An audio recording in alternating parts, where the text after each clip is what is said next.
बड़ी खबर आपको बता दें, रिया चक्रवर्ती के घर पर सीबीआई की टीम पहुंची है। दरअसल आपको बता दें कि जहां एक तरफ रिया के भाई शौविक से आज सीबीआई की टीम पूछताछ कर रही है, तो वहीं इस बीच एक खबर ये निकल कर आ रही है कि रिया के चक्रवर्ती के घर पर सीबीआई की टीम पहुंची है। तो सुशांत सिंह राजपूत का मामला, जहां रिया के भाई शौविक से डीआरडीओ गेस्ट हाउस में पूछताछ चल रही है, तो वहीं दूसरी तरफ सीबीआई की टीम रिया के घर पर पहुंची है। तो लगातार इस मामले में एकाएक करके नई मोड़ आते हुए ड्रग्स का एंगल आता हुआ, भाई को लेकर यहां पर कहीं ना कहीं संलिप्तता बताती हुई, और इसी बीच सुशांत के पिता ने यहां मांग की है जल्द से जल्द रिया चक्रवर्ती और उसके सहयोगियों की गिरफ्तारी की जाए और जल्द से जल्द उन पर कार्रवाई हो। रिया के भाई शौविक से जहां डीआरडीओ गेस्ट हाउस में पूछताछ चल रही है, तो वहीं दूसरी तरफ रिया चक्रवर्ती के घर पर भी अब सीबीआई की टीम पहुंच चुकी है। मामला गहराता हुआ, रिया के पिता को जहां ईडी का सम्मन दिया गया है, इंद्रजीत चक्रवर्ती जिन पर शिकंजा कसा है, और अब सम्मन जारी कर पूछताछ के लिए उन्हें बुलाया गया। तो इस बीच सीबीआई की टीम रिया चक्रवर्ती के घर पर पहुंच चुकी है। और ज्यादा जानकारी के लिए रुख कर लेते हैं अपनी सहयोगी पूजा दुबे का। पूजा, मामले लगातार इसमें देखा जाए तो एकाएक करके नया मोड़ आता जा रहा है। ड्रग्स को लेकर कल जानकारी और कुछ चैट्स भी यहां पर सामने आई। आज शौविक को सीबीआई की टीम ने बुलाया है पूछताछ के लिए, वहां पर पूछताछ चल रही है। तो दूसरी तरफ ईडी का सम्मन और रिया चक्रवर्ती के घर पर सीबीआई की टीम। जी बिल्कुल ऋतु, हर घंटे इसमें एक नई पहलू निकलकर सामने आ रही है। लगातार सीबीआई जो है पूरी छानबीन कर रही है, कोशिश कर रही है, और ईडी भी अपनी तरफ से कार्रवाई कर रही है। पर ताज़ा जानकारी जो मिल पा रही है वो आपको बता दें, बस कुछ ही मिनट पहले सीबीआई की टीम जो है रिया चक्रवर्ती के घर पहुंची है। सीबीआई की टीम पिछले 5-6 दिनों से लगातार रिया चक्रवर्ती, सुशांत से जुड़े हुए हर पहलू पर जानबीन कर रही थी और हर उन लोगों से पूछताछ कर रही थी जो सुशांत केस से कहीं ना कहीं किसी न किसी रूप में ताल्लुक रखता है। पर सवाल लगातार खड़े हो रहे थे कि आखिर रिया चक्रवर्ती से क्यों सीबीआई पूछताछ नहीं कर रही है। हालांकि 2 दिन पहले यह खबर सामने आई थी कि सीबीआई की तरफ से रिया चक्रवर्ती और उसके घर वालों को समन जारी किया है, पर रिया के वकील ने साफ तौर पे यह मना कर दिया गया था कि उसे सीबीआई की तरफ से कोई भी समन जारी नहीं किया गया था। पर एकाएक आज सुबह 5 मिनट पहले की खबर है ये ऋतु, जब सीबीआई की पूरी टीम रिया के घर पे पहुंची है। और आज सुबह यह भी जानकारी आई कि ईडी की तरफ से रिया चक्रवर्ती के पिता को भी समन जारी किया गया है, पूरे दस्तावेज के साथ उनको बुलाया गया है, और लगातार उनके भाई शौविक से भी पूछताछ चल रही है। तो अब ये माना जाए ऋतु की रिया चक्रवर्ती का बचना जो है वो बहुत मुश्किल है, क्योंकि एकाएक अब ड्रग का भी जो एंगल है वो निकलकर सामने आ रहा है। क्योंकि जब ईडी रिया से पूछताछ कर रही थी तो रिया के लैपटॉप, रिया के मोबाइल फोन को जब्त कर लिया गया था, और उसके बाद उसके मोबाइल के जो भी कन्वर्सेशन है व्हाट्सएप के, उसे रिट्रीव किया गया, जिसमें बहुत सारी डिटेल्स निकलकर सामने आई, जिसमें एक ड्रग का एक नया एंगल बाहर आया है। तो ड्रग एंगल में भी रिया चक्रवर्ती फंसती हुई नजर आ रही है, क्योंकि उस पूरे चैट में रिया चक्रवर्ती ने साफ तौर पर सुशांत सिंह राजपूत का नाम लिया है, जो कई सवाल खड़े करता है। और ऐसे में लगातार यदि सीबीआई छानबीन कर रही है, सीबीआई यदि रिया चक्रवर्ती के घर पर पहुंची है, तो यह जाहिर है, क्योंकि रिया चक्रवर्ती जो है इस वक्त अपने घर पर ही है अपने फैमिली के साथ, तो जाहिर है कि सीबीआई जब पूछताछ करेगी तो सवालों की लिस्ट काफी लंबी होगी। और यदि कहीं अभी सीबीआई का वहां पर पहुंचना क्या दर्शाता है? क्योंकि एक बार पहले भी जब रिया चक्रवर्ती को सम्मन दिया गया था तो उनके वकील ने कहा था कि सम्मन उन तक नहीं पहुंचा है।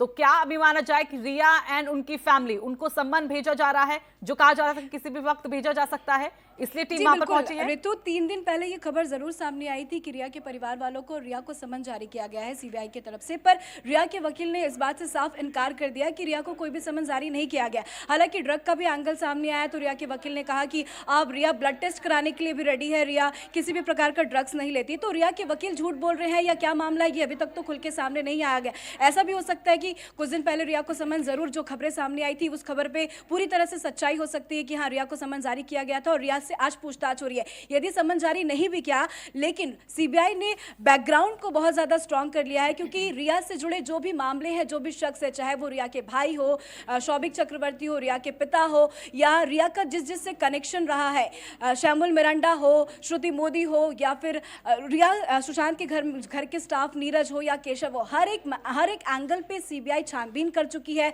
कुपर अस्पताल पहुंच चुकी है, वहां पे भी जांच कर चुकी है। और जो खबरें निकलकर सामने आ रही थी कि कि सुशांत लगातार डिप्रेशन में चल रहे थे, उनकी हर जगह जो टेस्ट कराया जा रहा था, जो डॉक्टर्स उनका टेस्ट कर रहे थे, डिप्रेशन की जो दवाइयाँ दे रहे थे, उनसे भी पूछताछ कर चुके हैं। तो ये समझा यहाँ पे ऋतु जा सकता है कि सीबीआई ने सबसे पहले अपने बैकग्राउंड को स्ट्रॉन्ग किया, क्योंकि रिया जो भी जवाब देगी सीबीआई को, तो सीबीआई उसके पहले ही उन सारे सवालों का जवाब दूसरे लोगों से ले चुकी होगी और उनको पूरी पहलों की जानकारी होगी। तो कहीं ना कहीं अब मुश्किल है सिद्धार्थ पिठानी, क्योंकि सीबीआई कई बार उनसे पूछताछ कर चुकी है और कहा भी जा रहा है कि सिद्धार्थ पिठानी से जो पूछताछ हुई है कई बड़े खुलासे किए गए हैं और उन खुलासों का सामना अब रिया को करना पड़ेगा। क्या वो ऐसे खुलासे, ऐसी कोई अहम जानकारी जिसका रिया सामना करेगी, मुश्किल में यहां पर गिरती चली जाएंगी? ऋतु, जिस दिन से ये मामला निकलकर सामने आया है, जब से ईडी पूछताछ कर रही है, जब से सीबीआई पूछताछ कर रही है, उसमें एक सबसे जो अहम नाम है सिद्धार्थ पिठानी। सिद्धार्थ पिठानी एक ऐसा शख्स है जिससे सबसे ज्यादा और सबसे ज्यादा देर तक पूछताछ चली है, चाहे वो ईडी की तरफ से पूछताछ की जा रही हो, चाहे वो सीबीआई की तरफ से पूछताछ की। हर दिन, हर 10-10 घंटे, 12-12 घंटे सिद्धार्थ पिठानी एक ऐसा इंसान है जिससे रेगुलर पूछताछ की जा रही है। और जाहिर है कि कहीं ना कहीं सीबीआई अपने सवालों से संतुष्ट नहीं है, तभी उसे रोज बुलाया जाता है, पूछताछ किया जाता है। और कहीं ना कहीं सिद्धार्थ पिठानी का जो किरदार है ऋतु, वो बहुत ज्यादा अहम है, क्योंकि सिद्धार्थ पिठानी वो ऐसा शख्स है जो रिया के साथ रहता था, जो सुशांत के साथ रहता था। सिद्धार्थ पिठानी ने ही चाबी वाले को बुलाया, सिद्धार्थ पिठानी ने सबसे पहले सुशांत को कमरे में मृत देखा और सिद्धार्थ पिठानी ही ने शव को उतारा। तो कई सवालों के घेरे में सिद्धार्थ पिठानी है। और कल ही सिद्धार्थ पिठानी ने यह भी कबूला कि 8 तारीख को जिस दिन रिया चक्रवर्ती सुशांत के घर से चली गई थी, उस दिन सुशांत और रिया के बीच में लड़ाई हुआ था। उस बीच लैपटॉप के कुछ डेटा को डिलीट किया गया। 8 डेटा, यानी कि सीधे तौर पर पूजा, हर एक वो किरदार जो इस पूरे मामले में अहम है, उसी से पूछताछ। और इसके बाद रिया चक्रवर्ती जो शुरू से ही सवालों के घेरे में है कि किस तरह से ट्रिप पर ले गई और उसके बाद किस तरह से पैसों को हड़पा गया, और जिस तरह से पिता लगातार यहाँ पर सुशांत के पिता जिस तरह से आरोप रिया को लेकर लगाते रहे हैं, केस भी दर्ज कराया है, तो एक बार फिर से वो सामने आए हैं और साफ तौर पर उन्होंने सीधे तौर पर यहाँ पर ड्रग्स के बाद कहा है, ड्रग्स का जिस तरह से एंगल सामने आया है, कहा है कि रिया ने ही बेटे को धीरे धीरे जहर दिया और वही उसकी हत्यारन है। क्या कुछ कहा है उनके पिता ने, आइए आपको सुनाते हैं। जी, रिया मेरे बेटे सुशांत को लंबे समय से जहर पिलाया करती थी, वो इसकी हत्यारी है। जांच से इंस्पेक्टर को चाहिए कि रिया को और उसके सहयोगी को अविलंब गिरफ्तार करें और उसे सजा दिलाएं। तो सुशांत के पिता जिन्होंने कहा है कि जहर बेटे को धीरे धीरे करके दिया गया, खुलकर आरोप लगाए हैं और मेरे बेटे की हत्यारी है रिया, इस बात का जिक्र किया है।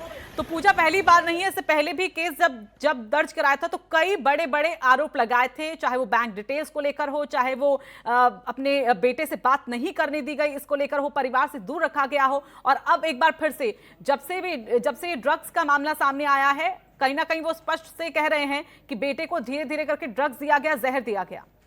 जी बिल्कुल ऋतु, सुशांत के पिता एक अहम किरदार है, क्योंकि उन्होंने अपना बेटा खोया है, इकलौता बेटा खोया है। तो उनकी बातें बहुत महत्वपूर्ण है, क्योंकि ये मामला तब से ही तुल पकड़ रहा है जब से सुशांत के पिता ने पटना में एफआईआर दर्ज कराई। सुशांत के पिता कैमरे में आज दूसरी बार सामने आए हैं और खुलकर कुछ कह रहे हैं। आज सुबह सुशांत के पिता कैमरे के सामने है, उन्होंने ये कबूला कि मेरे बेटे को मारा गया है। ड्रग्स का जो एंगल कल देर रात सामने आई, उस पर उन्होंने कहा कि मेरे बेटे को मारा गया, क्योंकि जिस तरीके से सुशांत के पिता रिया पे आरोप लगा रहे हैं, रिया के पास भी उन सारे सवालों का जवाब नहीं है, क्योंकि बैंक ट्रांजैक्शन को लेकर हो, पैसों का हेरफेर हो, क्योंकि ड्रग्स की कीमत 1-2 हज़ार नहीं होती ऋतु, लाखों में ड्रग्स की कीमत होती है। तो ऐसे में कल चैट में भी 17,000, 20,000, 25,000 जैसे 1 ग्राम ड्रग्स को लेकर यहाँ पे केस जो है वो निकलकर सामने आया। तो ये भी हो सकता है कि कहीं ना कहीं सुशांत के पिता जो आरोप पैसों को लेकर लगा रहे हैं और अचानक से ड्रग का एंगल सामने आ रहा है, तो पैसे जो खर्च हुए हैं, सुशांत के अकाउंट से जो पैसे खर्च हुए हैं, वो कहीं ना कहीं ड्रग्स को लेकर भी हुए हैं। लेकिन यहाँ पे चैट में सुशांत का भी नाम रिया ने साफ लिया है कि क्या मैं सुशांत को इतना ड्रग्स दे सकती हूँ, जो जया से उसके चैट सामने आए हैं, जो गौरव से उनके चैट सामने आए। और वो चैट ऋतु मई के है, बहुत पुरानी चैट्स नहीं है, वो मई की चैट से। और 14 तारीख को सुशांत ने सुसाइड किया या हत्या हुई, इस पे अभी भी सवाल खड़े हो रहे हैं, लेकिन 14 तारीख को सुशांत इस दुनिया को छोड़ के चले गए थे और मई की ये चैट है। तो सवाल कई है और उनके पिता भी अब ये सवाल उठा रहे हैं कि मेरे बेटे को मारा गया। घेरे में है ये मामला और इसलिए टीमें लगातार अब जांच में जुटी हुई हैं। धन्यवाद आपका फिलहाल पूजा, हमारे साथ जुड़ने के लिए।